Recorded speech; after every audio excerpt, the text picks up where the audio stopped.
Благодарам, председателе. Од сите дискутанти денеска и од заменикот што чувме, можам слободно да заклучиме дека ние сите немаме дилема околу потребата за попис во државата. Са друго прашање е законско решение. Транспарентност на пописот се доведува во прашање со вакво законско решение, според мене и според искажувањата на моите колеги, и ќе објаснам подоцна зошто. Најпрво сакам да се повикам на препораките на Обединетите нации искажани во септември за одложување на пописите поради пандемијата во земјите каде е предвидено да се врши попис. Таков е примерот земја која што го одложи пописот, Ирска, и за да си ги заштитат граѓаните. Очигледно, овдека намерата да се заштитат граѓаните не е таа интенција, но што е тука е. Усогласеноста со европските регулативи, како што кажав и во процедуралните забелешки, е само декларативна, не е суштинска. Моите колеги кажаа дека во законот нема поимник и нема методологија. Самиот момент методологијата да дефинира и утврдува Државниот завод за статистика отвора простор за утврдување на чекори и постапки по терк или желба на еден човек, директорот на Државниот завод за статистика, кој пак ќе има врзан подпис со заменик директорот. Тука се отвара простор за политичко влијание и бидејќи самиот попис е статистичка операција, во никој случај политички, затоа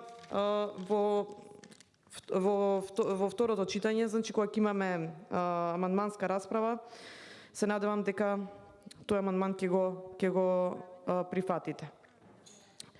Значи процесот на попис во никој случај не треба да е политички, не треба да е моделиран, конструиран или како сакате наречете го, и затоа методологијата мора да е во закон, а не да биде желботека на некој. Има недокажаност во многу делови овој закон, од институции релевантни, кои треба да го спроведат долго очекуваниот подпис, а не се подготвени, потоа кој ќе биде подпишуван, како ќе се спроведува попишувањето и така натаму. Реков дека има многу нејасноти, предложената законска пописна регулатива не обезбедува јасни одговори за тоа како ќе се обезбедат веродостојни, квалитетни и релевантни податоци за населението на Република Македонија и неговиот демографски профил. Подолу следува аргументација на која што јас ќе го искажувам ова тврдење. Најсериозен проблем е членот 5 од предлог законот, кој прецизира дека ќе се попишуваат државјани на Република Македонија без разлика дали се во земјата или се во странство, а тоа значи попишување и на лица, потоа и нивни домаќинства и живеалишта, кои ниту се, ниту ќе бидат дел од вообичаеното вкупно население од Македонија. Ова значи нереално зголемување на населението со лица кои живеат и работат во другите земји.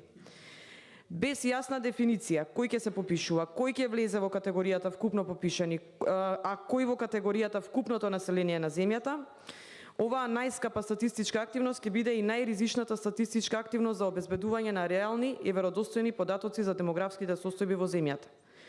Попишувањето на сите државјани значи поистоветување на пописот со избирачкиот список, што од аспект на потребата да се знае вкупното население на Македонија, за кое во наредните години ќе се однесуваат сите планови, политики, стратегии, е создавање на политичка база на податоци, а не статистичка. Попишувањето пак на лица без државјанство, кои во моментот на спроведување на пописот се затекнати во Република Македонија, е легитимно според стандардите за попишување, но само од аспект на препораките да се попишат сите лица кои во време на пописот ќе се најдат на територијата на Македонија. Без јасно прецизирање дека тие ќе бидат дел само од категоријата вкупно попишани лица, но не и на вкупното население. Станува повеќе од јасно дека се работи за свесно таргетирање кон зголемено население во Република Македонија, а понатаму можеби и за поинаква демографска структура од реалната. Имаме потреба од неопходна ревизија на пописната регулатива. Се што беше